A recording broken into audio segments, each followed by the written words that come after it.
Mema Olivia Kwaba Eba GC News, hot news or time, latest and hot news. And I'm the Bremo, a year penny or die Heaven's Gate Ministry, a year Nicolas Ose, aka Kumchacha, Prophet Kumchacha, what is Matuka, a year Kennedy Agyapong, or course supported by Bawumia and Campy Ewokumasin, Kumchacha, Grad, Nibu, Elfu, or the and some Africa. Now, Anthony Boakye and some women subscribe. We are. Let's just say over subscribe. Kwaku Annan say subscribe button. Now what the notification where new video piano also WhatsApp can be. I feel we are now like video give us a thumbs up. Now share my offer for so now we make now watch it. I feel Yambura a Kennedy Agyapong. You come say only Bawumia. Now I know no multi platform to say what about me chino why can pay a man. And when people get brace, I say you to Ghana one, but I know super about it. One name in a year and some of your Kennedy Agyapong work at your Bawumia. And when I could judge a book Elfu or so, I yet disappointed in Kennedy Agyapong. When I catch it, say Bawumia incompetent, Bawumia was born in the economy. Naturally, was a peculiar, was a Akufo-Addo Bawumia. Now, person you whom send.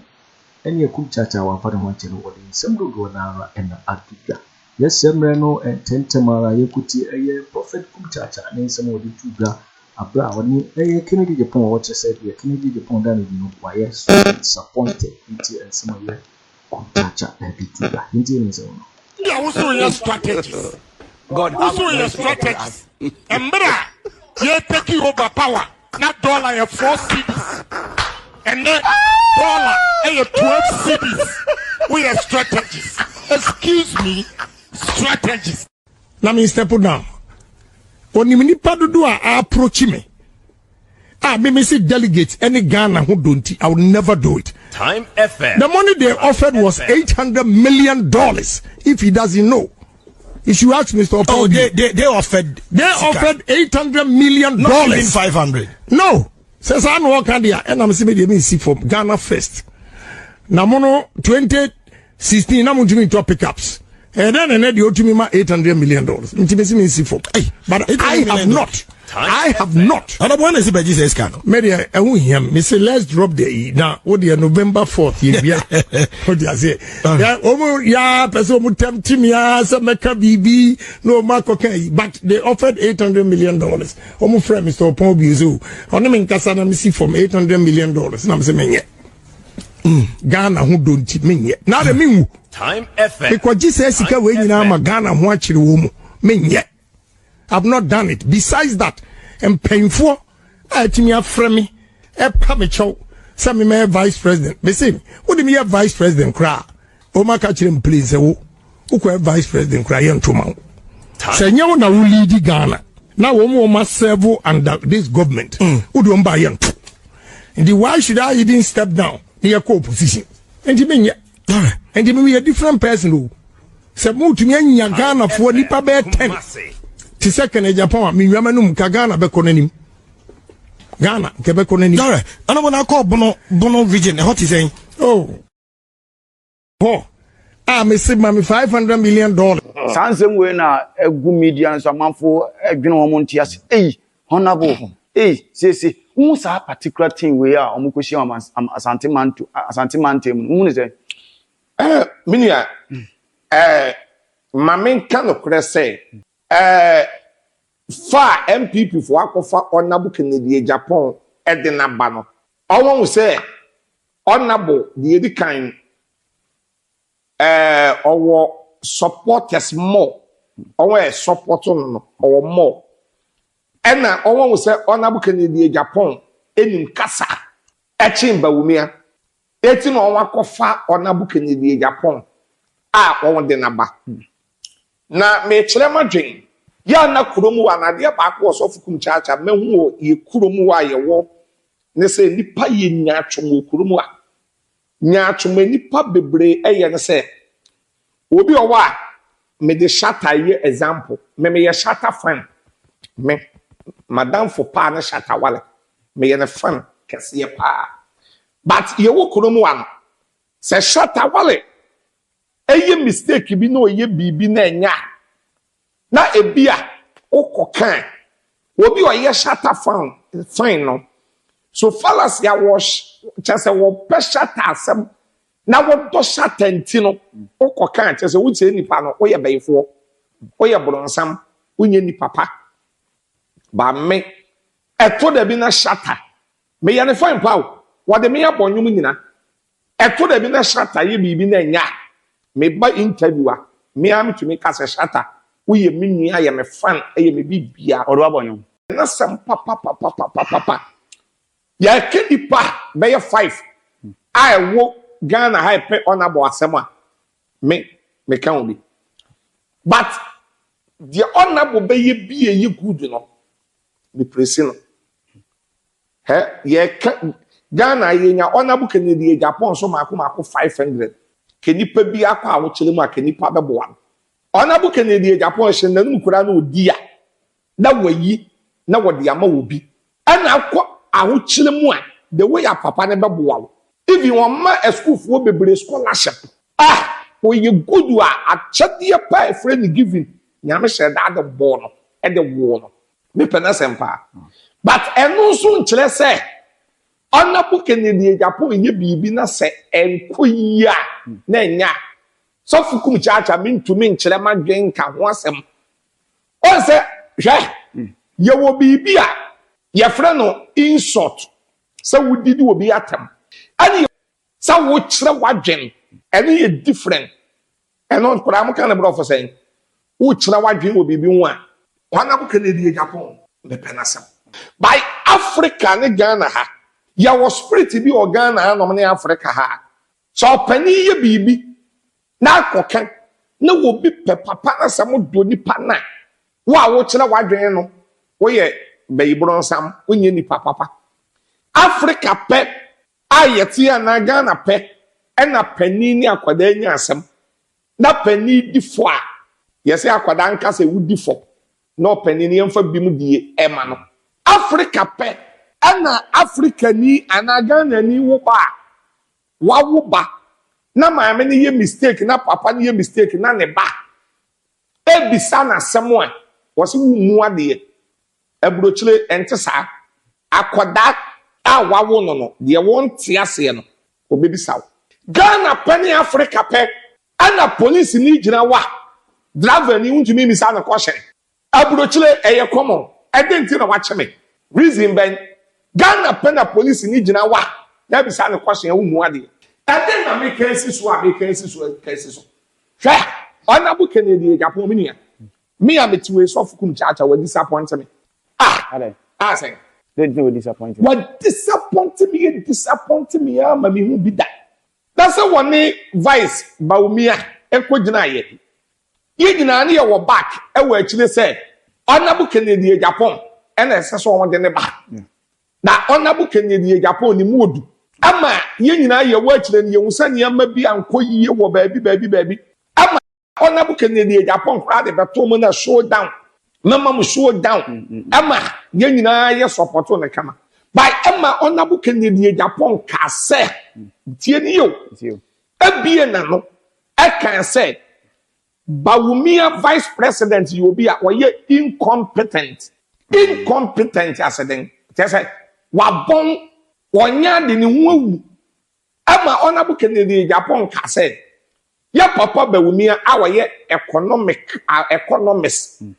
Awo no ewo wo ye vice no even dollar kra no jo Mahama mreso that dollar ye 4 cedi ba ene dollar ene nam 15 cedis ko 16 cedis eti ya papa honorable Kennedy Agyapong say ya papa Bawumia wa bon that economics kra want to me amfa Ghana fo ankonanim na ye den obey president enyem so Kumchacha me na make honorable Kennedy Agyapong say yeah then Bawumia to me be the president because economic no kra want to me enhu so hwe na say enne ye da sole ye na wo bi a wo so ye incompetent ase wa bon enye na ne hu awu a wa bon no say wa sen koso ne nsa say Ghana for nsan to abema na sen koso ne nsa say Ghana for to abema na.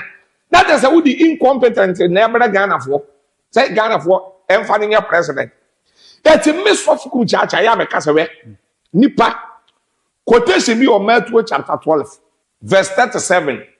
Bible so nipa wanu mu asem. Ene ye di bu bem. Ne wanu mu asem ne ye di bu fo. It one abu Kennedy Agyapong. Wanu ananu mu asem. Ene ye gyina so abu ne fo. Wi ne de ye won ntumi nwini. Omo ntumi nwini. That be asen. Omo ntumi nwini. Ho na betimi nwini. Masa. That be o de MPP fo aye Ghana. Won san me wi ni bi.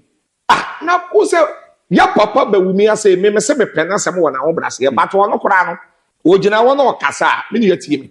Ojina wo na okasa. Ne body language. Ene na appearance no. Ene said the okasa no. Onto me. Because once ojina wo na man.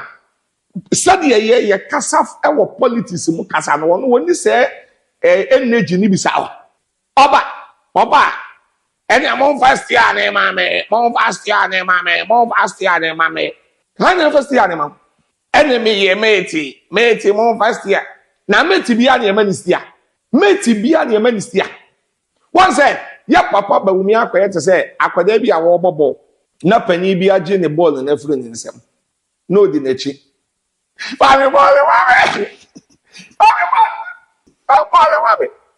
Onse ne di yan sa na you by force. First year ne mami pa.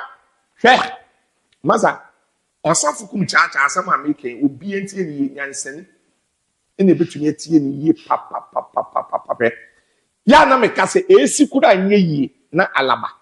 Ade esi ye besi wuso a anka ye hye wo ma. Ana ensuo bi eto a ebedi aboro ne mu na ne mfrema ebo ne ye de hwe ana wudua buro na ebe ya akase a ne mfifiye mu a ye de hu ana wuwu ne wayiye beba wo yale dem na wo de ahwe ana wunua ba akwa awade na wo de adwapade beba fie a wuhia wakonta ahwe ne shu eye be ne mabuo sabe Say papa vice president Bawumia. Na owo nimdie bi afa amamu mu a ode bebo amagana akoso amagana atumpon ayeyi akoso a. Ade na say nimdie no. Why vice president iko 8 years on fe moa na nado dan kwa Akufo-Addo. Da amamu ni nkoso ni ehu sa ye won ye perfect work. Ansana chance bi o wa ya mam. Yimano. One be president. One original as president. Wodi e woni hwe yi ma no a bisa me question. Na me nko we because honorable there na etwetwe nkofo bebi anso there di no honorable okasa ansem ni wi a oda so di echire o ye campaign. Nkofo bebi to se opeso ba 2028. What do we have for ansem? Se kura na wa ending the career. Say. So oda so okabi ko no. Se kura na wa ending the career.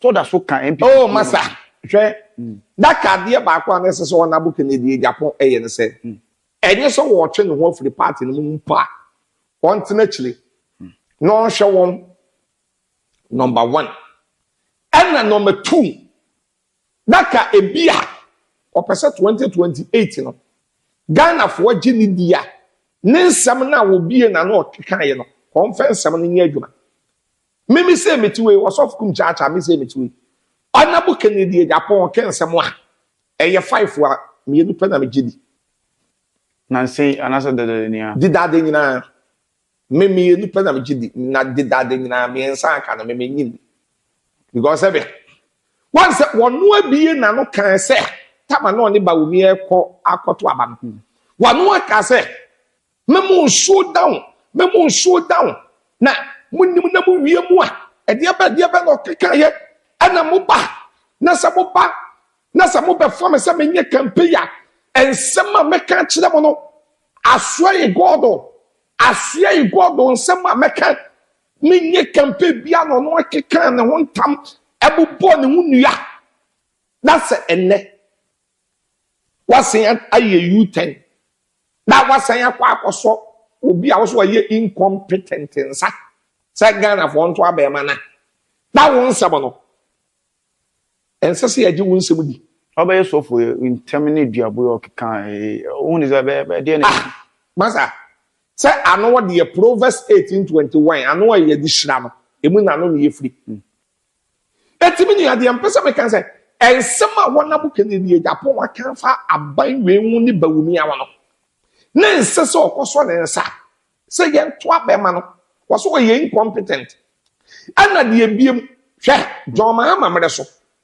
na John Mahama edi president ne mreso na patro hwe ofatie me patro na bisa na ye be 15 cedis ene patro eye 60 cedis 1 gallon 60 cedis 1 gallon ena John Mahama mreso dollar na eye 4 cedi ene dollar enam 15 owre 16 ye bedu December akra no na be 20 na John Mahama mreso na ye 4 cedi ana John Mahama mreso adia enam so ma Ghana for the pam John Mahama aye dumso ena mo de ye ti ano dumso